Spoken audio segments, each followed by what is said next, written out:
राजस्थान के उदयपुर में नवनियुक्त जिलाधिकारी गौरव अग्रवाल ने ली बैठक।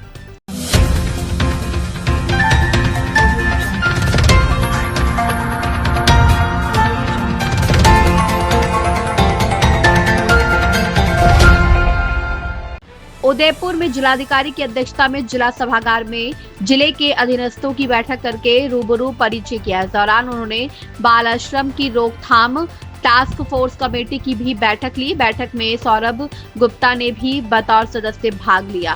बैठक में श्रम विभाग के ज्वाइंट लेबर कमिश्नर संकेत मोदी, जिला बाल कल्याण समिति के अध्यक्ष, जिला शिक्षा अधिकारी, महिला एवं बाल विकास विभाग के उपनिदेशक नंदलाल मेघवाल, बाल अधिकारिता विभाग के सहायक निदेशक के चंद्रवंशी, सामाजिक सुरक्षा फेडरेशन ऑफ इंडिया के अध्यक्ष गिरिराज माली आदि उपस्थित रहे। रेड हैंडेड न्यूज नेटवर्क के लिए उदयपुर से खास रिपोर्ट।